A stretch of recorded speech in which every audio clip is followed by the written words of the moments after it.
Welcome back to Prime Edition, coming to you from Broadcasting House in Nairobi, Kenya.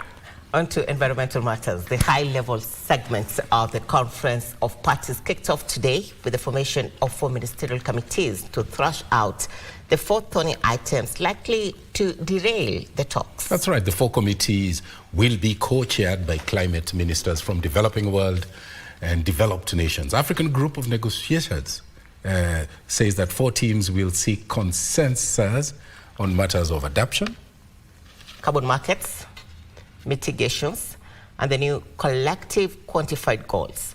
This comes even as the Pan-African Climate Justice Alliance called for the inclusion of health in the national adaptation plans. Here now is that report.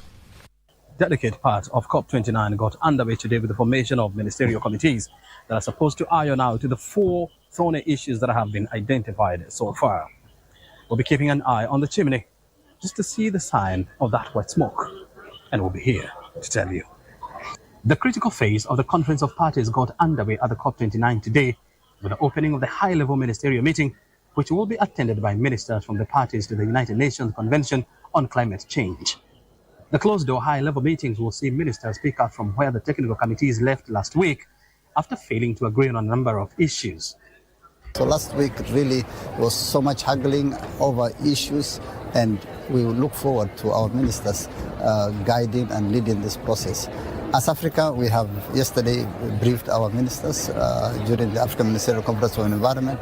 We provided them all the technical issues that are currently under discussion, the contentions, the Africa's red lines, and we are hoping that our ministers will engage constructively.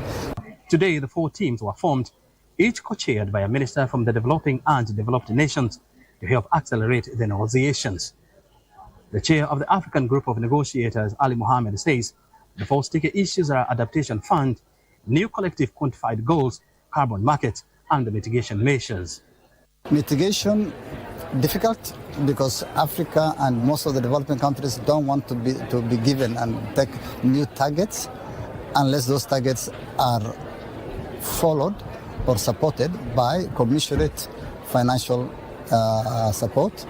Our development partners are pushing, developed party countries are pushing those issues. We are resisting, and we are saying no more obligations without commensurate support. Ali says African countries have also raised concerns with the low adaptation fund, with only $61 million pledged so far towards adaptation measures. Today was the Health Day, with data from the World Health Organization showing that more than 250,000 people are dying every year due to calamities caused by climate change.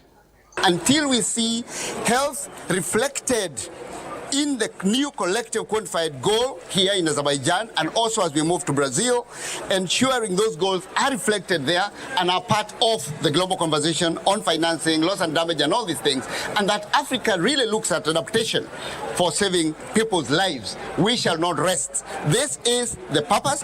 Climate change has a direct impact on our health, on health of the people. The vector-borne diseases appear like malaria, appearing where they never used to appear.